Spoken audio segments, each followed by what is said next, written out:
It is 6:54 a.m. in Starbase, Texas, a gorgeous sunrise, and Starship is targeting liftoff in just 30 minutes and 18 seconds from now at 7:25 a.m. Central Time. As you can see, it is a beautiful day in South Texas for the fifth flight test of Starship. Good morning, Star people. I'm Kate Tice. And I'm Jesse Anderson, and we are joining you live from SpaceX Hawthorne with a great big crowd here this morning. It's been roughly 4 months since our last Starship flight, and we've got a big morning ahead of us. Flight 5, has a few primary objectives and one big first. We may be attempting to catch the Super Heavy booster. The teams at Starbase have been hard at work around the clock upgrading hardware across the entire tower with focus on the chopsticks, the two mechanical arms that will reach out and catch the returning booster. We're only going to attempt the catch if everything on the booster and tower checks out after launch, but either way, excitement is definitely guaranteed. Definitely. Today's Starship features a completely reworked heat shield with stronger tiles and a secondary layer, which is an extra layer of protection for the ship that will protect from any of the missing, that will help protect if there's any missing or damaged tiles.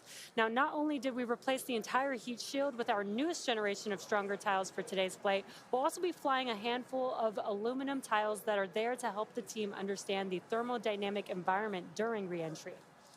If you were with us for Flight 4, you'll know how hard those heat shield tiles worked during the ship's re-entry. Did they ever? As you can see there, they worked incredibly hard. This big heat shield rework that we're talking about promises to increase the likelihood of Starship being better protected during controlled re-entry as it heads towards its flip maneuver and landing burn for a soft splashdown on target in the Indian Ocean, just like we did in Flight 4. And we'll have to wait and see, keep your fingers crossed, but we may have some new views in store for you today as well. Right, like all test flights, we want to learn as much as possible, and views of Starship during all phases of flight help us to keep improving the vehicle for recovery and reuse. Now, thinking forward to when Starship is flying regularly, it will take the heaviest payloads to space, land humans on the moon again after more than half a century, and ultimately fly people further into space than ever before. And getting there will require us to rapidly iterate and fly often, which is why we're working so hard to scale operations at Starbase. Yeah, the faster that we learn now, the faster we can improve and evolve Starship to achieve reliable flights and rapid reusability. We've been designing this vehicle from day one to realize a vision of having an entire city of people on Mars, something we know will take launching millions of pounds of cargo and equipment into space spread across thousands of flights. This future will require many Starships that can fly again and again, and today's flight is a critical step on that path. So buckle up your seatbelts because here we go. The moon and Mars are not nearly as far in the future as you may think. In fact, we're planning to send Starships to Mars as soon as 2026.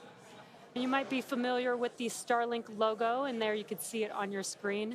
It's an iconic representation of the Mars Transfer Orbit, also called the Hohmann Transfer Orbit. This is how fundamental Mars is to SpaceX.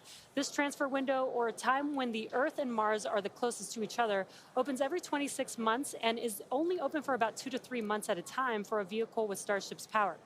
And it just so happens that the next Mars transfer window opens in 2 years towards the end of 2026. Yeah, lining up a launch to Mars is similar to how we launched to the International Space Station, where we time launches to match the station's orbit. If we didn't do this, we'd need more propellant and more time to get there. Exactly. So the first opportunity that we have to fly Starships to Mars, we plan on doing it. These first flights to Mars will be uncrewed and will test the reliability of landing intact. If those landings go well, the first crewed flights will follow soon after. So it's safe to say it's all happening, and flights like today's are what's going to get us there.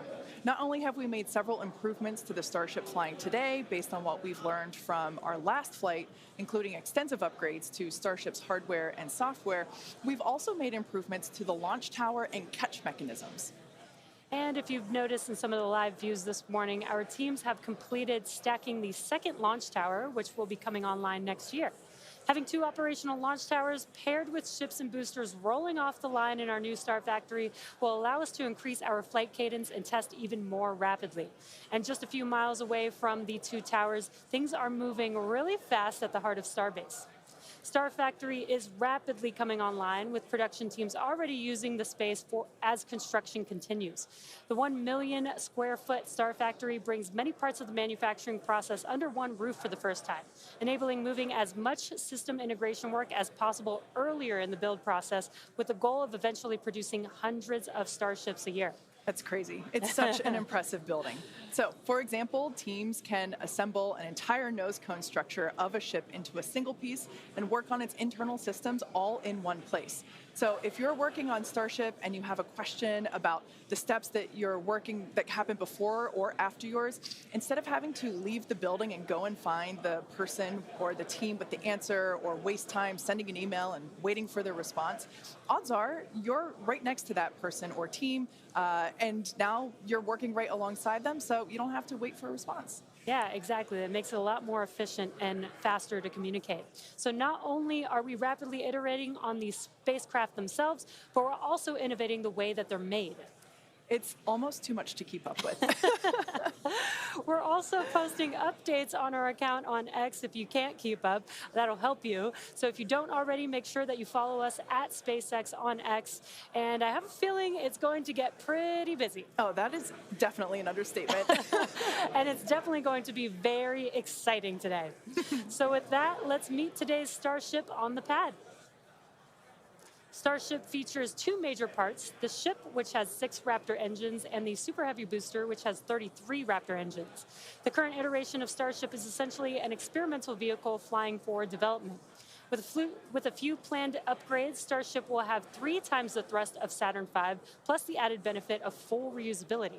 Starship 2 will be capable of carrying more than 100 tons to orbit, and Starship 3 will be able to lift more than 200 tons to orbit. The amount of mass we're able to launch per rocket is crucial to creating a self-sustaining city on Mars. Now, to get a sense of how big Starship is, let's start with the average size human, which is about 2 meters high. Towering over our average human is the length of the Millennium Falcon, which comes in at 35 meters. Our Falcon 9 rocket, with the payload fairing attached, is double the size of the Millennium Falcon, standing at 70 meters. And nearly twice the size of that is the fully integrated Starship at 121 meters tall. The ship itself is about 50 meters tall, and the Super Heavy booster alone stands about 71 meters. And even crazier, eventually the ship and booster will get even taller with future design iterations. Can't imagine it being taller than that. Starship's first stage has a diameter of roughly 2.5 times that of Falcon 9, and with 33 much larger Raptor engines, which you can see there on your screen. Moving up the vehicle, the ship features 6 Raptors, 3 sea-level engines, and 3 vacuum engines, which are optimized to operate in the vacuum of space. The ship is designed for vertical takeoff and landing on any hard surface, like the surface of the moon. The ship is also outfitted with 4 flaps to help aerodynamically control the vehicle's attitude during atmospheric flight and enable a precision landing. To reach full reusability, ship must survive entry not just once, but over and over again. It took the teams at SpaceX about 3 years to develop the heat shield on Starship, and development for improvements is still ongoing. The ship's heat shield is composed of 18,000 hexagonal ceramic tiles designed to insulate the vehicle during atmospheric entry, where temperatures can be as high as 2,600 degrees Fahrenheit. And naturally, the tiles are designed for rapid reuse with no refurbishment between flights. As we mentioned earlier, today's Starship features a completely reworked heat shield with stronger tiles and a secondary protective layer. This promises to increase our chances of Starship making it through a controlled re-entry, and hopefully a little more intact this time around. And in between our first and second stages is our hot stage, which we last saw in action on flights 2, 3, and 4. Speaking of, let's take a trip back in time and talk about that last flight. On June 6th, Starship successfully lifted off at 7:50 a.m. Central Time from Starbase, Texas, cleared the launch tower, and went on to accomplish several major milestones and firsts. As you can see there, Super Heavy booster lifted off successfully and completed a full duration ascent burn. I love the view of the sound waves there. Following separation, Super Heavy booster successfully completed its flip maneuver, boost back burn as well to send it toward the splashdown zone, and it also jettisoned the hot stage adapter, as you can see there. We don't have to jettison that adapter in future iterations because it'll be a different design. Now, as you can see here, the booster is returning back to Earth using those hypersonic grid fins to steer it towards a precise landing in the Gulf of Mexico. The footage that we have coming up here, there it is from the buoy. I still remember seeing this on X for the first time, and it was so incredible to see that booster coming down, ending its flight with a soft splashdown 7 minutes and 24 seconds into the flight, and the crowd went wild. And so did we. Starship's 6 second-stage Raptor engine successfully powered the vehicle to space and placed it on a trajectory that would re-enter less than 1 orbit later over the Indian Ocean. And following a coast phase in space, Starship re-entered the Earth's atmosphere, successfully making it through the phases of peak heating and max aerodynamic pressure, and demonstrating the ability to control the vehicle using its flaps while descending through the atmosphere at hypersonic speeds. And of course, Starlink on Starship once again enabled real-time telemetry and live high-definition video throughout every phase of entry, with external cameras providing views all the way to the flight's conclusion. Flight 4 ended with Starship, with, again, the crowd going bonkers, with Starship igniting its 3 center Raptor engines and executing the first flip maneuver and landing burn that we had seen since our high-altitude campaign. And that was followed by a soft splashdown of the ship in the Indian Ocean 1 hour and 6 minutes later. And we were all glued to the monitors, watching the little flap that could the whole way down. Seeing the landing burn and splashdown was an incredible moment for the entire SpaceX team, and we'll be looking out for many more of these incredible moments today.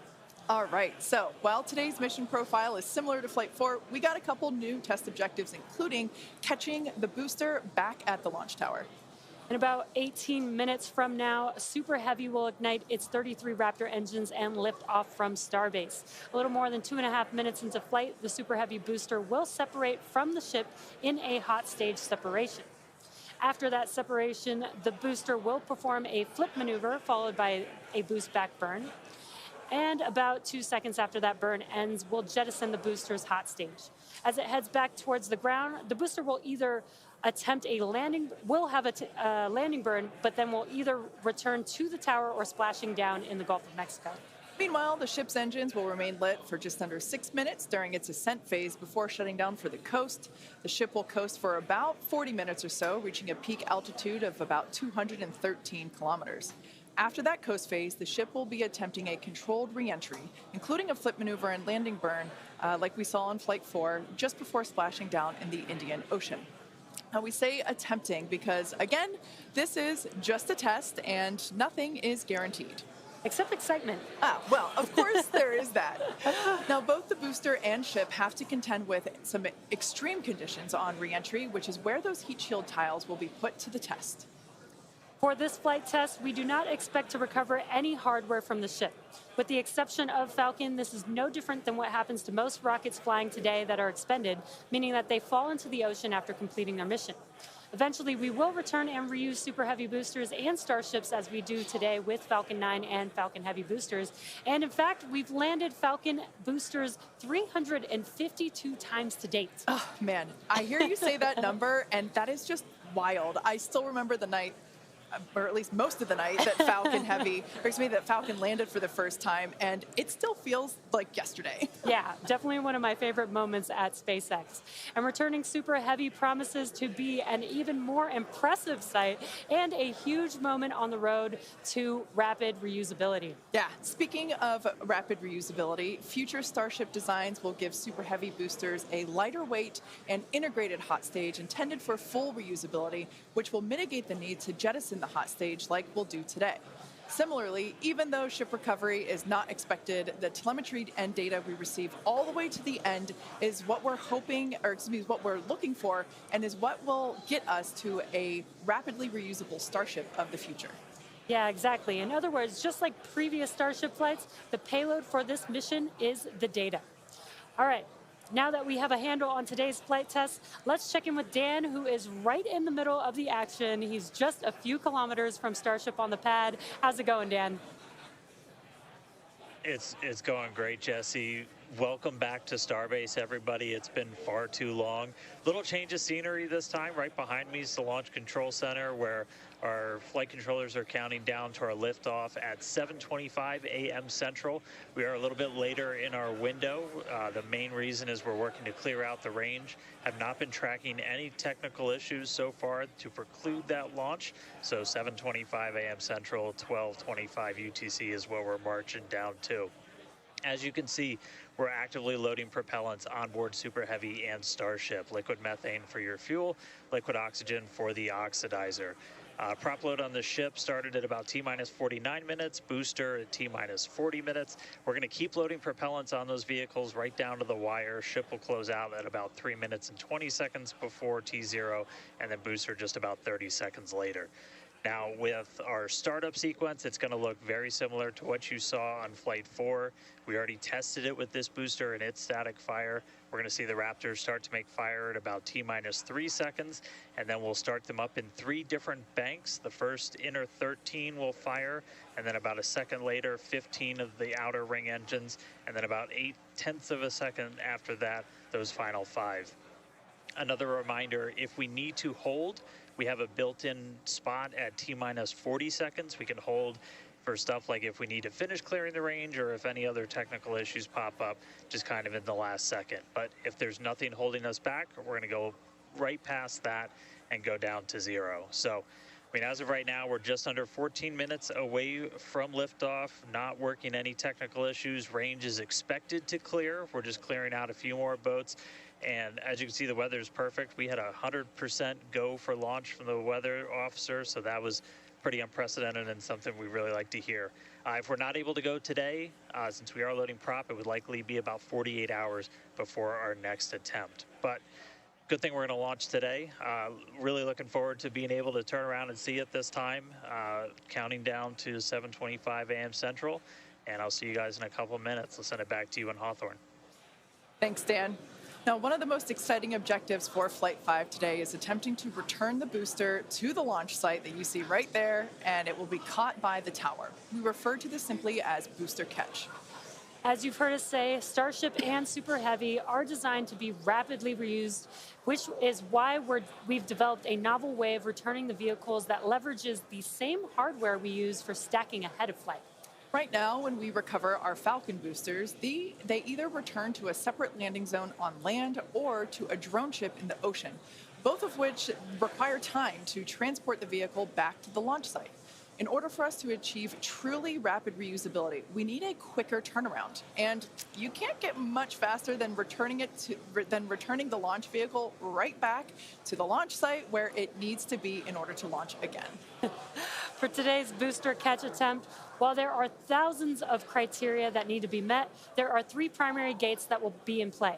In order to proceed, automated checks have to indicate we have a healthy booster and a healthy tower, and the flight director must issue a manual command, which is informed by manual checks from the flight control team. If this command is not sent prior to the completion of the boost back burn, or if automated health checks show unacceptable conditions with Super Heavy or the tower, the booster will default to a trajectory that takes it to a landing burn and soft splashdown in the Gulf of Mexico. Now, thinking to the future when we're operational, after a booster returns to the launch tower, it will be inspected and reloaded with propellants and then ready to launch another ship to orbit. For today's test, however, we're only going to attempt the catch, like Jesse said, if everything on the booster and tower checks out after launch. And of course, we will let you know as soon as we know if it's a go. And we're going to be listening very keenly for that call out. Now, as always, we accept no compromises when it comes to the safety of the public and our team. So to that end, the area all around the pad and the flight path are cleared well in advance. Exactly. A lot of things have to go right in order to line up the booster catch. So don't be surprised if you don't attempt the catch today. Either way, today's flight will generate data that will continue to inform our future flights and help us get to that operational cadence. Yeah. Oh, you can't forget what else it will generate. Are you thinking what I'm thinking? I mean, I was going to say a sonic boom. Oh, I was going to say excitement, but that's a really good reminder. Now, if we do make it to a catch attempt today, Super Heavy may generate a sonic boom upon its return. And that's basically a brief thunder-like noise that we hear when an aircraft or other object travels faster than the speed of sound. Anyone that has been in the area for a Falcon 9 land landing in Florida or California, or even some space shuttle landings, may have heard one of these. Generally, the only impact in those surrounding areas of a sonic boom is the brief noise, with variables like weather and distance impacting if or how the sonic boom is heard. Here's a brief look at how these sonic booms look and sound on Falcon. I know a lot of people will be excited when they hear the sonic boom. And these are going to provide quite a show because you're going to hear those sonic booms.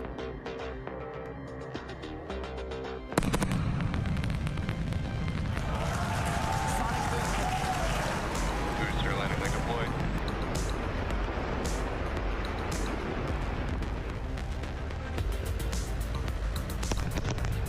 That sonic boom is great for us. That thunderclap broke the sound barrier.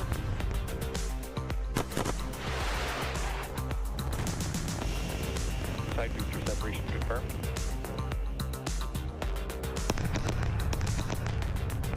Just heard the two sonic booms here in the room. Booster landing confirmed.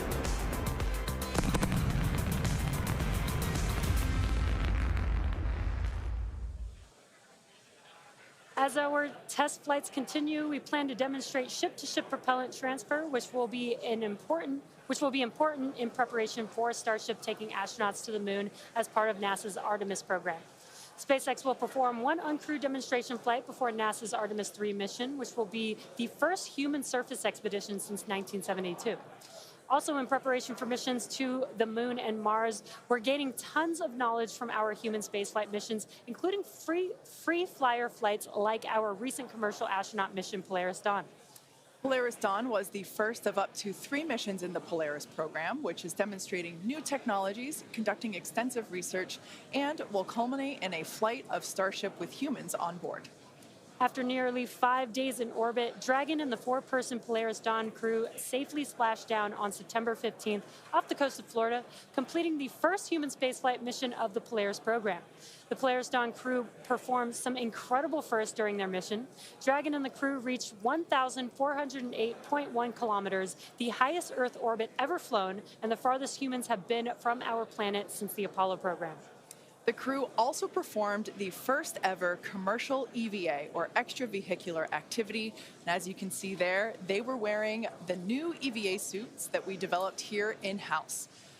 This was an incredible moment to see Jared and then later Sarah emerge and perform this EVA with Earth behind. Now, in addition to this incredible spacewalk, they also conducted about 36 research studies and experiments from 31 partner institutions, including NASA. And in addition to all of that, they also tested Starlink laser-based communications in space. The data gathered from Polaris Dawn missions is invaluable, much like the data that we're going to see after today's flight test of Starship. So we're coming down to T-minus about 7 minutes. Let's check in with Dan. Hey, thanks, Kate. So yeah, we're right at about 7 minutes away from launch. The main thing we are still working is that range clear. Again, we have to make sure boats, airspace, everything is cleared out of the way for our ascent corridor, basically the Gulf of Mexico, where we're launching through before we can actually launch. And so we're working on clearing out just a few more boats. We do have a window, remember. So if we end up holding at like a T-minus 40 seconds, we can hold for several minutes, allow those boats to get out of the way, and then we can launch. Our window is from 7 to 7:30 Central, so we don't have a huge amount of time today, but we do have some margin if we need to work with it to still get off the ground today. For now, though, we're coming up on finishing prop load on both vehicles. Header tanks are pretty much topped out on the ship. Those are going to be used for its landing burn. And again, we're going to be closing out all of the prop load at about T-minus 3 minutes, 20 seconds for the ship, and then just 30 seconds later for booster. One kind of cool thing to talk about, so the folks in launch control behind me, after liftoff, they're going to have some pretty special tasks today if we're going to go through with the catch. They're going to be doing some really detailed inspections just visually of all of the different tower systems, a lot of those things that we upgraded, just to make sure that we are in the right posture to actually proceed with the catch. So they'll be working kind of fast and furious behind the scenes to inform the flight director's manual command to send the booster back. So if we hear that command being sent, that's going to be just the roof's going to come off. That's going to be a really exciting moment.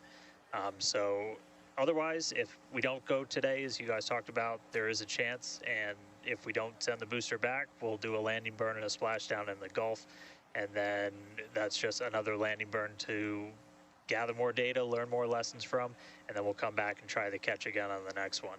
But as of right now, we're coming up on 5 minutes. There is a chance that we'll hold or extend into the end of our window, so don't be surprised if that ends up happening. But if those boats do get out of the way, we are just about 5 minutes away from launch. So I'll check back in just a moment, but back over to you, Kate and Jesse. Thanks, Dan.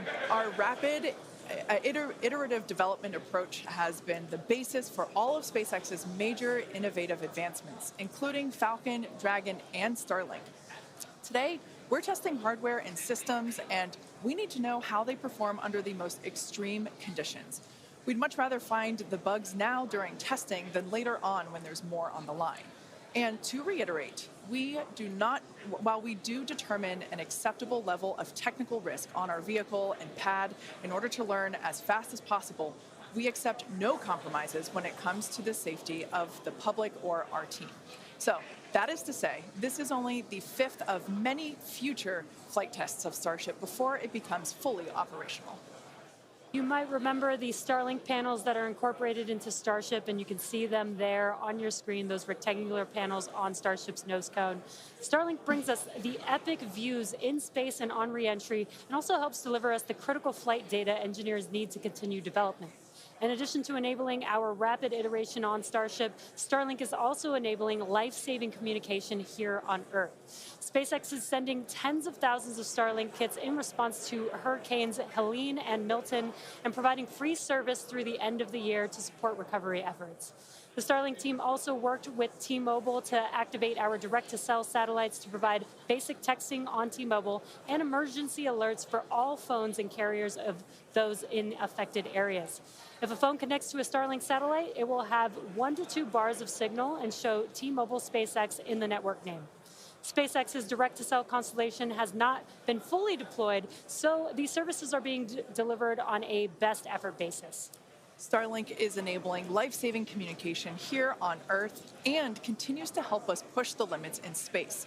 In the short term, by providing great views and real-time data on our next few flights, particularly through re-entry, which historically is a blackout period for all communications.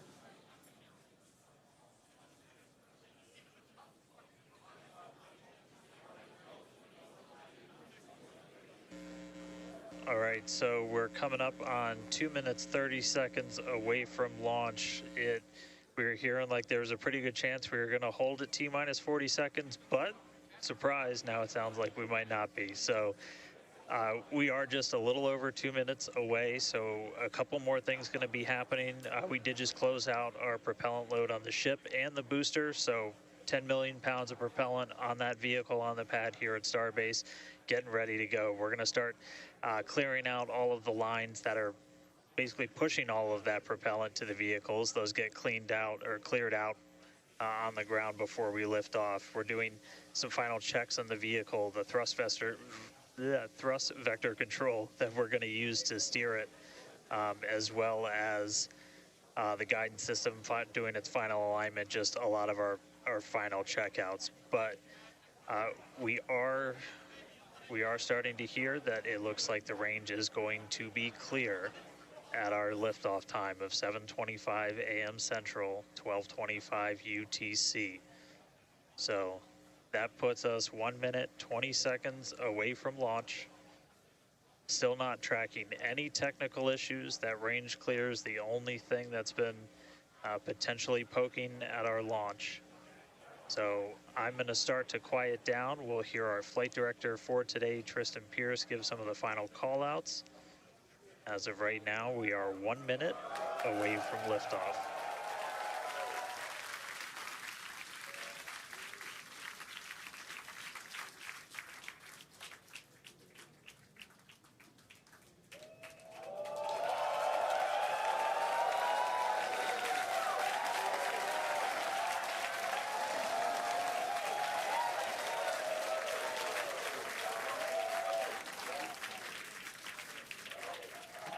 Flight directors go for launch.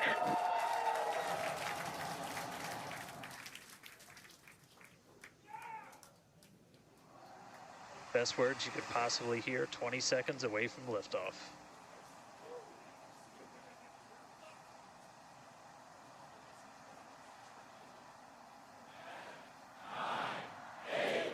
T-minus 5, 4, 3, 2, 1.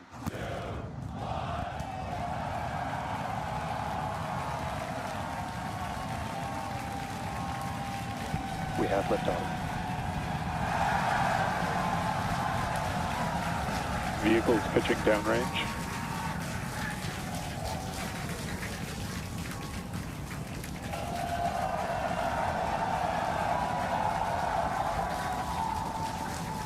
Booster after chamber pressure nominal.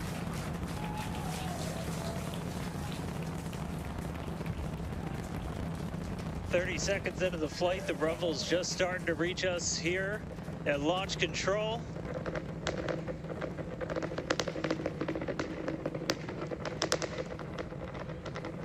Booster and ship, That avionics is power, the telemetry sound nominal. of 33 Raptor engines.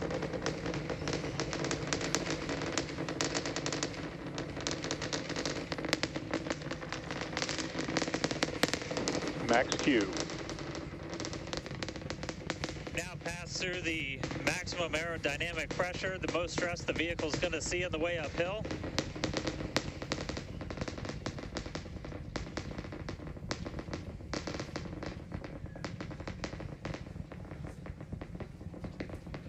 All right, our next major milestone coming up, it's going to be hot staging. We're going to see the engines ignite on ship to push it away from the booster.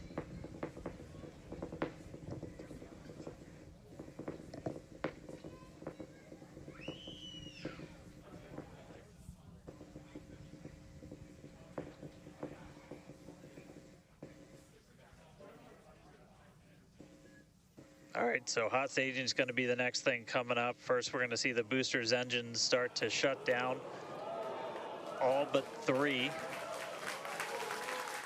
We're going to do what's called most engines cut off instead of main engine cut off, because 3 are going to keep going, and then we're going to see the engines on ship ignite.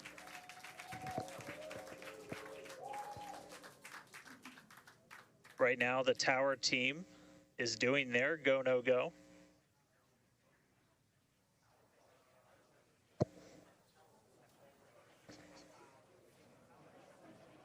And we might hear some really good words soon, too. All right. Can still see it up behind me. That is one of the most gorgeous things I've ever seen in my entire life. Coming up on hot staging next. Ship engine There's startup. most engines cut off. Stage separation. Booster Stage separation, Startup. hot stage separation confirmed. Ship under its own power. I'm seeing 6 out of 6 Raptors lit. Hopefully I got a booster on the way back to me. I'm going to send it to you guys in Hawthorne. Oh man, that was absolutely incredible. I loved how the crowd Chamber pressure is nominal. crowd here in Hawthorne all went ooh at that first view of the blue flames from the booster. As you can see there, first stage currently performing, or excuse me, is now making its way back to the launch site. Again, we are Ship avionics power and telemetry nominal. the booster and the tower are both performing automated checks to make sure we are go for the booster to return to the launch pad for that catch. And once those are complete, the flight director... Booster boost back burn shutdown. Flight directors go for booster return. And we did hear that the tower is go for catch. So that was one of the big criteria we were looking for. This view We'll here. wait to hear that the go for catch has been sent. Beautiful view here from the ship. And so exciting to hear that we got a go for booster catch. That means it's going to be a really exciting morning. Again, the booster is making its way back towards now land in order to make that catch attempt in the tower. So incredible to see these views. You can see the ship on the right-hand side of your screen. All 6 Raptor engines are under full power. Once again, the booster is making its way back to the launch site. We are going to try and catch it using the chopsticks on the launch tower, the exact same tower that it just launched from just, wow, 5 minutes ago. Yeah, and the booster. Starship on nominal Guys, trajectory. I can confirm the command was sent for the booster to come back. That is So I'm incredible looking news. up right now. It's pretty much right overhead of us, and we can see it starting to come down. I can't wait for us to hear the sonic boom through Dan's mic. Right. That is going to be incredible. It was so cool to hear the liftoff. And so once again, it's successful on-time liftoff of Starship Flight 5. The ship has separated from the booster. The booster is there on your screen. It is making its way back to the launch site. We are going to attempt the catch using the chopsticks. We did hear the confirmation that the command was sent to the tower. We are go for catch. And in order to... And guys, we should just be about 30 seconds away from our landing burn. It's going to happen in 3 phases. We're going to land 13 engines, burn off all of that velocity. Oh, we can see it coming down through the plume. Booster coming in hot for booster catch. We're going to ignite 13 of those Raptor engines, and this view is incredible right now. You can see how fast this vehicle is moving on the left-hand screen. Landing burn has 13 been engines. ignited. We're now down to 3 Raptor engines. We can see those chopsticks now in the air.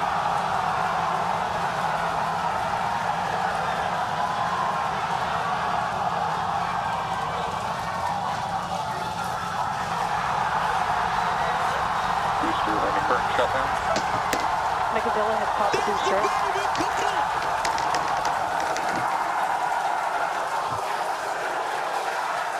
This is absolutely insane. On the first ever attempt, we have successfully caught the Super Heavy booster back at the launch tower. What an incredible view! Are you kidding me?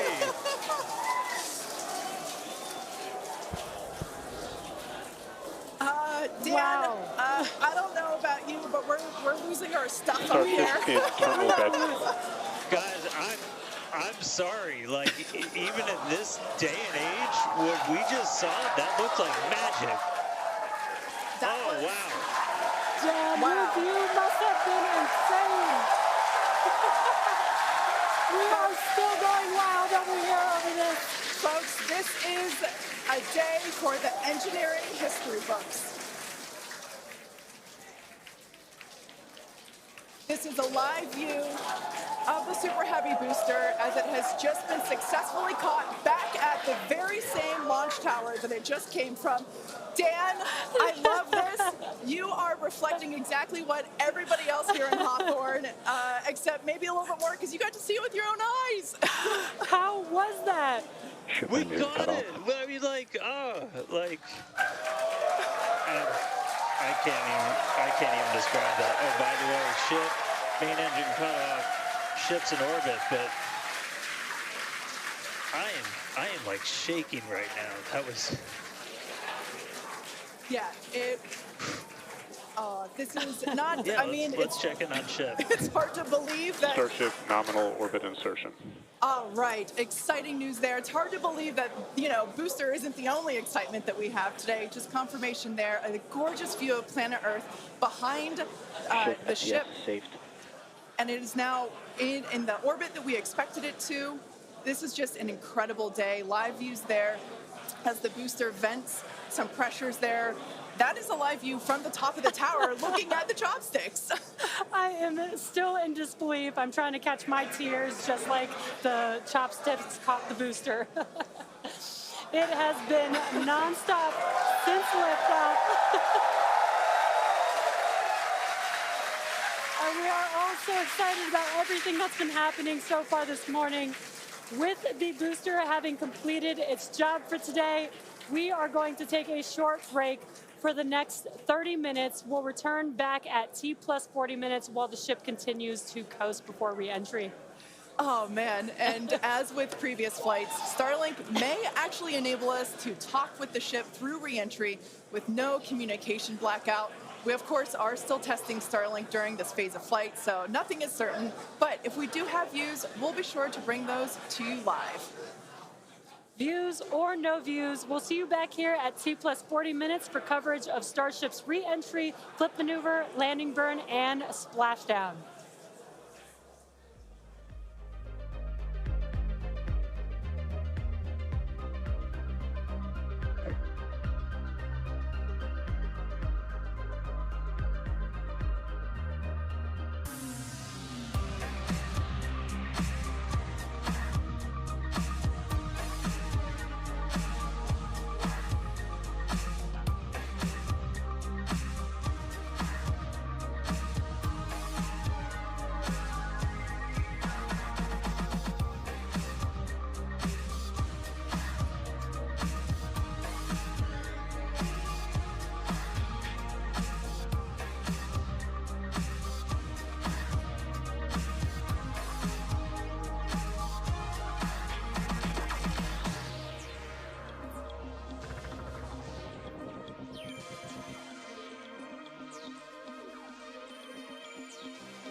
Welcome back to Starship's 5th flight test.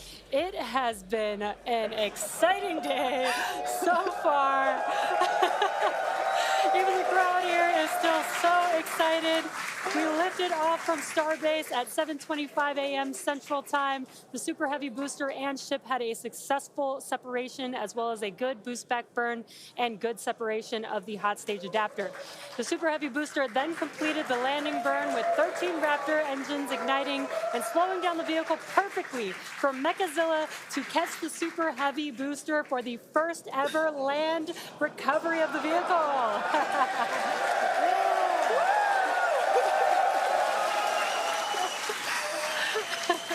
Now, it is insane to think that we're not done yet. We still have, in about 48 minutes, the ship will re-enter. Oh, the flap, all the flaps that will today, not that could. The ship will re-enter the Earth's atmosphere. Now, as a reminder, one of the main goals of today's test flight is for the ship to make it through the extreme heat of re-entry and to do so in a controlled manner. We learned a lot about this phase during Flight 4 and, as a result, completely reworked the heat shield, but more on all that in just a minute. Now, re-entry is typically a portion of flight where we don't have communications with the spacecraft because re-entering, it'll be re-entering at about 8 kilometers per second, or about 5 miles per second of roughly orbital velocity. Now, those speeds, the spacecraft moving through the atmosphere results in friction and creates a plasma field around the vehicle. We saw this in action on Flight 4 thanks to Starlink, and wow, it was breathtaking. The blanket of plasma ends up distorting communication frequencies, so it's not uncommon to experience brief blackouts in communication, but hopefully that's not the case today. And Kate, that's where Starlink has just kind of been just the unsung hero and the MVP of this test campaign. I mean, it's able to give us data, not just awesome video, but also data in real time as we're going through reentry. I mean, this is something that throughout the history of spaceflight just hasn't been possible. And this is an environment that is so unforgiving, so hard to model, so hard to understand. And for the first time ever, we're able to literally watch as it unfolds in real time, get that data in real time. And we're able to do that with Starlink. And it's great for us because we get to see something. We get to see the greatest light show on the planet or off the planet. But what it means for this program, we're able to learn tremendous amounts about our heat shield, our angle of attack, everything that we're doing as we're coming in through the atmosphere at hypersonic speeds. And it's, you can't just thank it enough. And also, special shout out, you're going to see some additional flap camera views. We've got a really amazing team of avionics, cameras, electronics, software people who made all that possible. And so hopefully they're going to give us an even better show on the way in today as we're coming in at about 5 times the speed of sound. Yeah, those flaps, Dan, that you see there, that's what's helping. Starship is in a good attitude for entry, approaching the entry interface. And some good call-outs there, preparing for re-entry for Starship. And again, that's what Dan was mentioning, those flaps on the vehicle. And if you've been watching us for the last few minutes, you could see that the flaps were rotating around and helping orient the vehicle as it prepares for the beginning of re-entry today. Yeah, exactly. Re-entry will be enabled by that heat shield that you see on the bottom half. That heat shield is made up of 18,000 hexagonal ceramic tiles, and they are designed to insulate the vehicle during atmospheric entry. At that point in time, temperatures can be as high as 26,000 degrees Fahrenheit or about 1,400 degrees Celsius. The design itself also permits for rapid reuse with no refurbishment between the flights. And fun fact that I think is just incredible in terms of scale, but the heat shield alone on the ship has a total mass of 10.5 tons, which is crazy because these things are really lightweight. They're made out of ceramic. We have a couple of them here. The one that I'm holding is used on flat surfaces, as let's see if we go that way, because as it's flat. The one that Jesse has is kind of more what you see there on the side. Yeah, exactly. And having these different shapes, the flat version and the curved version, allow us to cover a lot more of the surface area of the vehicle. Again, we need to protect every portion of it. So even those curved surfaces, and especially the hinge area, if you watched Flight 4, is really what we want to make sure that we protect. And yeah, Kate, these are very, Super very lightweight. But when you put 18,000 of them together, they add up to 10.5 tons, which is incredible. Now, we did mention earlier that the heat shield has been completely reworked. Starship has entered the atmosphere, remains on a nominal entry trajectory. We can start to see that plasma now starting to build up on the side. It's not quite full plasma yet, but we are starting to see that color indicate that the heat is building up on the heat shield. Yeah, this is such a cool sight to see because you really never really have gotten to see this live before Flight 4. Yeah, and as Kate mentioned, it's getting a little more red, as you can see there on your screen. That means that heat is building up, but that's exactly what these heat shield tiles are there for, is to protect against this plasma and this really, really extreme heat that the vehicle is going to see for about the next 10 more minutes or so. Yeah, so the ship will attempt to light the 3 center Raptor engines, and those are the engines that can gimbal or maneuver or point, and they do that to help flip the ship until the engines point down so that it can land using the Raptor's thrust in the ocean. So that will happen after we get through this re-entry period.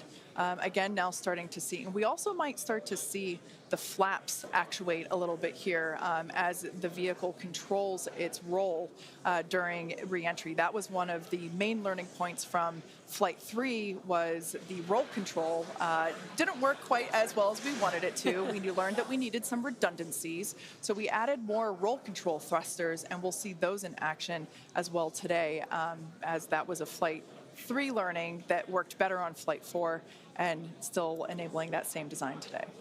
Yeah. Starship has passed through 85 kilometers altitude. Flaps now have control of the vehicle. Great call out, as Kate mentioned, the flaps are controlling the attitude of the vehicle. And I love these views because it looks so calm. Everything is relative, right? So relative to this camera on the ship, it looks so calm and smooth, but the vehicle is traveling extremely fast. You can see the speed on the bottom right-hand corner of your screen.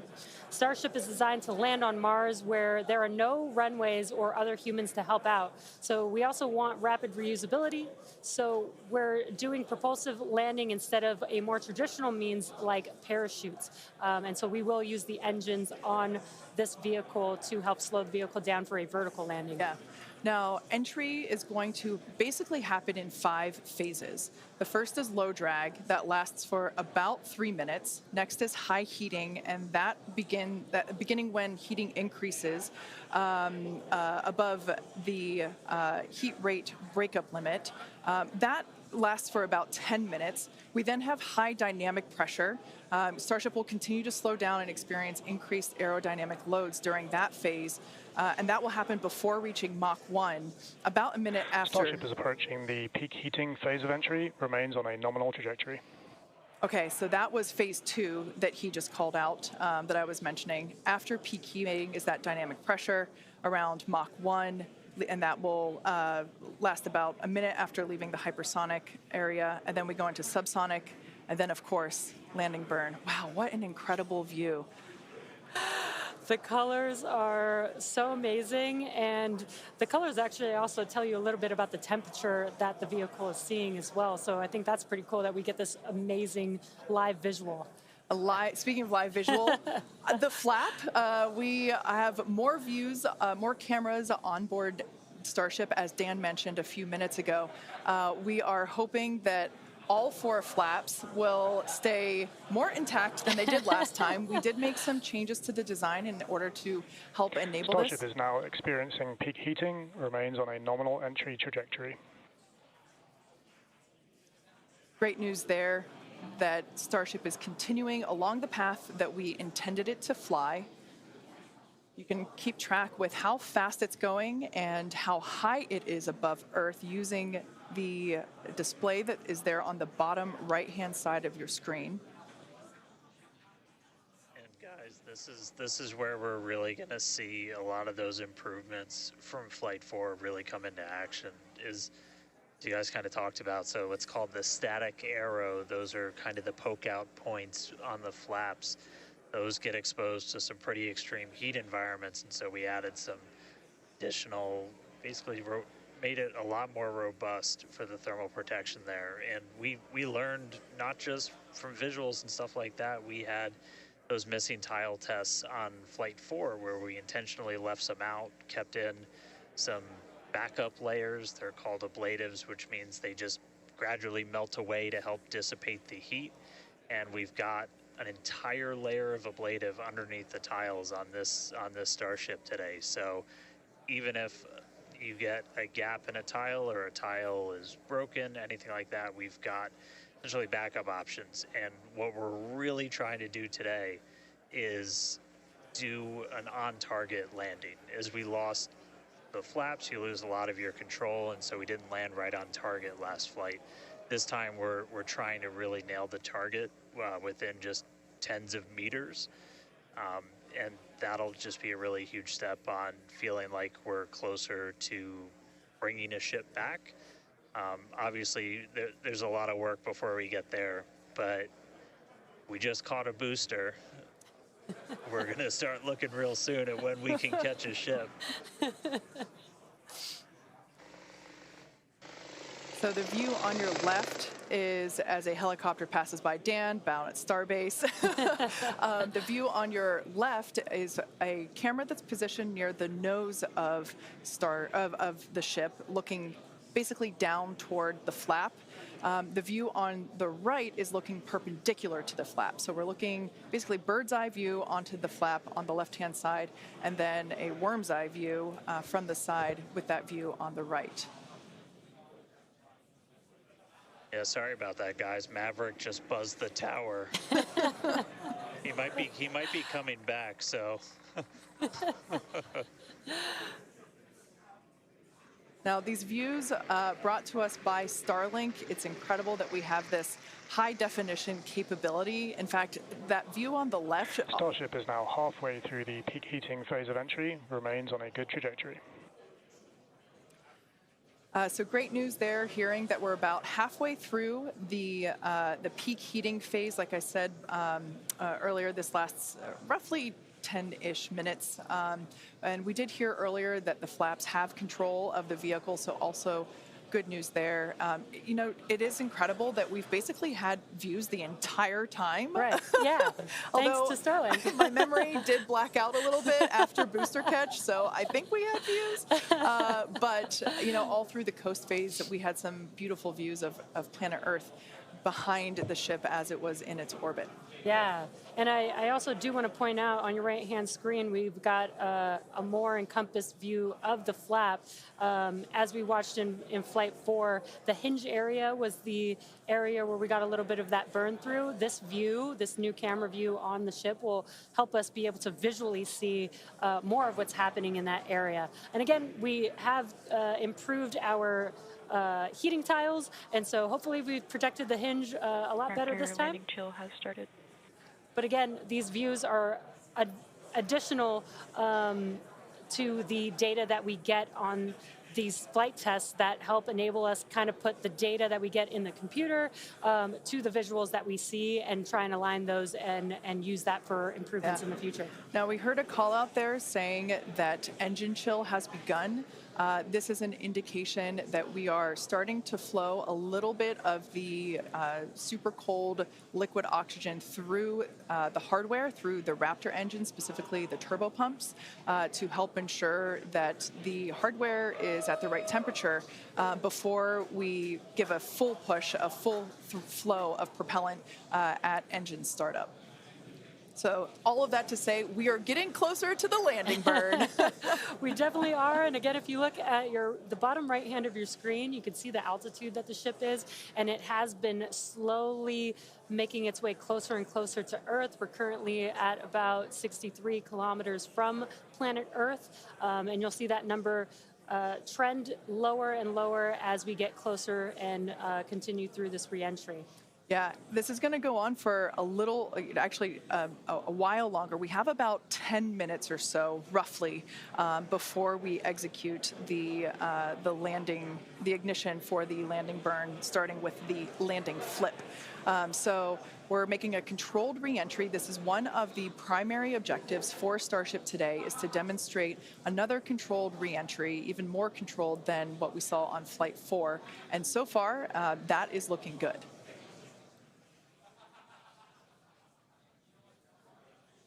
And then as we start to really get lower, we're going to start seeing the atmosphere's effects start to take place, and that's when we'll be dropping our speed down closer to the speed of sound. You'll see the flaps start to maneuver. We were able to do a landing burn on Flight 4, which kind of caught all of us off guard. It was pretty incredible after seeing the flaps survive through.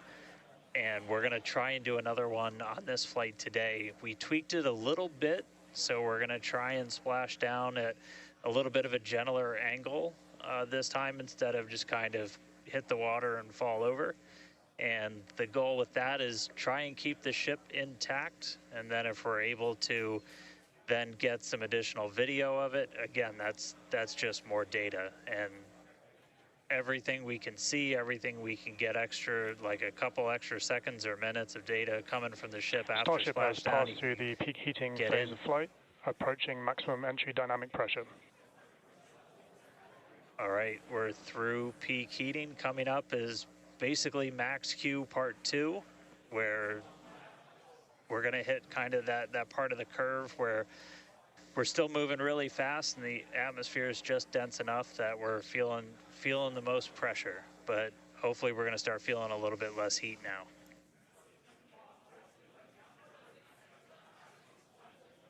Looks like we got more views of each of the flaps on the ship as it's making its way back down to Earth. And we did pass through peak heating and still got really good views throughout that whole period. Typically during the highest heat on the vehicle, we tend to build up a lot of plasma, and that's typically when we would lose, connection or views of the vehicle. But again, with Starlink, we were able to get some live views throughout that entire process there. And we're coming up, we'll start hearing a couple more milestones in about 4 minutes or so, when we start getting down to like the transonic, the subsonic, when we're starting to move closer to and beneath the speed of sound. And I mean, we're getting live views, we're getting live data. We've got a couple additional tests on this one today where we left off some missing tiles again to test some additional backup layers. We also have, I don't know if we can still quite see them in this view, but you may have noticed we had some kind of silvery looking tiles on Starship as well. And those were pretty much standard tiles, but they were wrapped in aluminum. And it was a pretty simplistic, straightforward one where aluminum starts to melt at roughly the same temperature where steel starts to lose its strength, not necessarily melt. And so if we see stuff melting, we know what our steel is going to be exposed to. But yeah, 59 minutes since launch, should be coming up on transonic and everything in just about 3 minutes. Now the views here, we have coverage of all 4 flaps. We can see, so for those that perhaps didn't catch a glimpse of the vehicle before liftoff, there are 2 flaps at the forward end and 2 flaps at the aft end. The larger camera view that is there on the right-hand side of your screen, that is a view of one of the aft end or the bottom end flaps. We can start to see some heat buildup and peeking through on one of the flaps there in the top left-hand corner of your screen.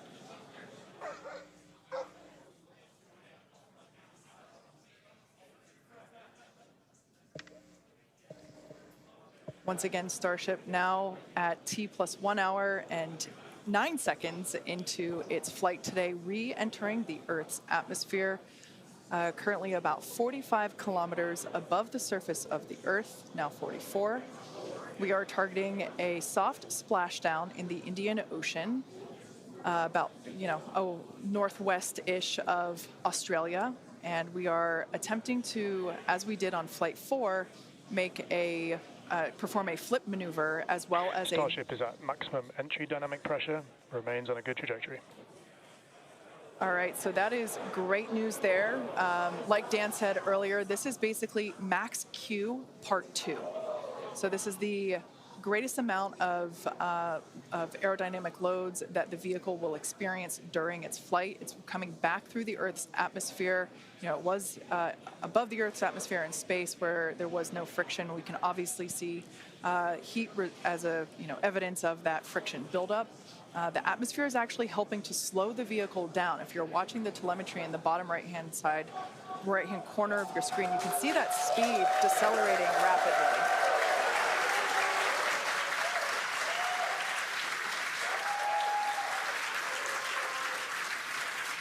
Now, the 4 flaps on the ship help steer the vehicle, and one of the main objectives for the ship today is to demonstrate controlled re-entry during this phase of flight, this re-entry phase. Yeah, and we have 6 engines on ship, but we only need 3 of them, the 3 sea-level engines. We will have that flip maneuver happen very close to touching down for splashdown. We'll do that flip maneuver, ignite those engines, slow the vehicle down immediately, and then hopefully have what we call a soft splashdown in the water. It's probably going to feel a little bit harder on the top of the surface of the water, but it'll look pretty gentle. Yeah, and like we said earlier, we hope to have some more views, even of that phase of the flight. So fingers crossed that we can bring those to you. We are hoping to splash down softer than we did last time on Flight 4. Right now, Starship continuing to make its descent back to planet Earth. Starship is at Mach 2, remains on a good trajectory. All right, great news there. That tells us that the vehicle is traveling twice the speed of sound. So we will then, the next call out that we'll hear is that it is, traveling about the speed of sound. And then we will hear a call out that that will be the call out that it is transonic. And then we will hear another call out saying that it is subsonic, meaning going slower than the speed of sound. Starship is transonic. There it is. So at this point in time, we say transonic because certain parts of the vehicle, like the flap that you see on your screen, might be experiencing airflow faster than the speed of sound, while other parts of the ship may be experiencing airflow. Starship is in the subsonic belly flop. All right, so now the entire vehicle is traveling slower than the speed of sound, so subsonic. The crowd here at Mission Control Hawthorne also getting excited, just like us. We're awaiting a water landing. We are going to reignite the 3 engines to perform that flip maneuver, and we're basically about a minute and a half, away from the landing flip. Yeah, the crowd's getting excited here as we get closer and closer to splashdown. Again, just about a minute away from the expected splashdown, so we should see a lot happening coming up here shortly. We're currently having a view of one of the flaps, and it is a little bit dark on your screen, but hopefully we'll get some good views of the ship as it makes that flip maneuver and touchdown for splashdown. Yeah, yeah, guys, we saw that speed drop like a rock. So we're doing a belly flip right now, or a belly flop right now. That's what's kind of, if you saw the high altitude campaign, that's the unique thing about how Starship comes back. So we've bled off pretty much all of the speed we're going to. We're essentially at terminal velocity. Starship is at 5 kilometers altitude, remains on target. Five to go, coming up soon. Landing burn.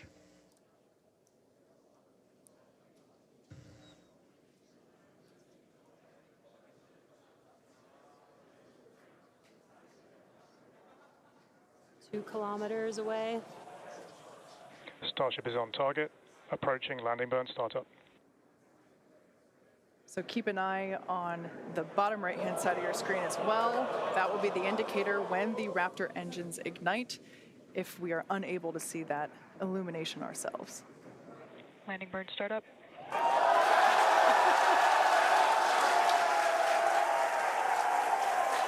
What a cool view of the reflection of that landing burn. You can see the water just behind the ship.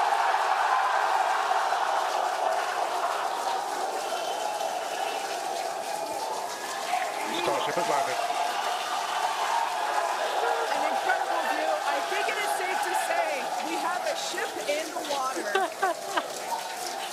Touchdown! That is a live view from the ocean surface.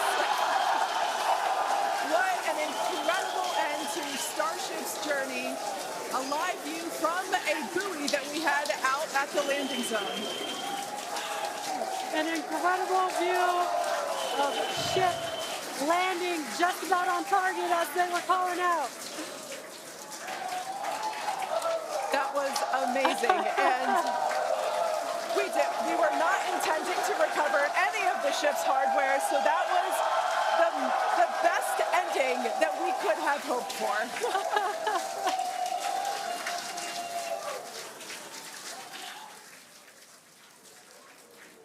Man, I don't think we're going to be able to get a ton of extra video of the heat shield, but we hit the target. We hit the target. Yeah. I mean, you know we hit the target because we had these buoys placed in a pretty specific spot, so wow. What a day. I feel like that's what I get to say. What a day.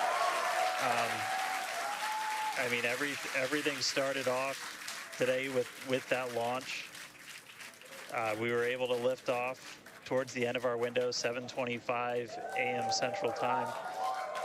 33 out of 33 Raptors on the way uphill. Successful hot stage. Booster came back. We watched it come down right behind us. Watched it get caught.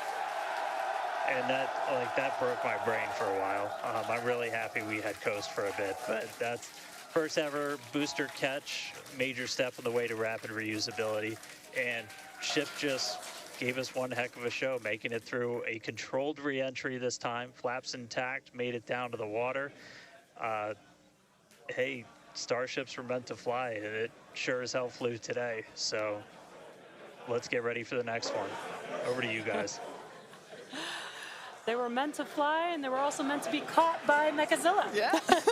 It's been such an incredible day today. Congratulations to our teammates and to everyone who supported the Starship program.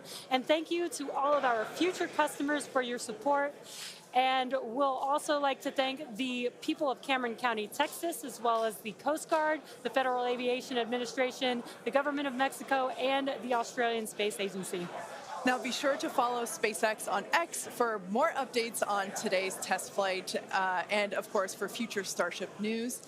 Today was amazing, but the SpaceX action isn't over yet. Soon Falcon Heavy will launch NASA's Europa Clipper, and we're also going to be returning Dragon back to Earth with NASA's Crew 8 astronauts. So congratulations again to the SpaceX team. What an amazing launch and an even cooler catch. Thank you for watching, but we're going to leave you with an awesome recap of what has been the most epic day.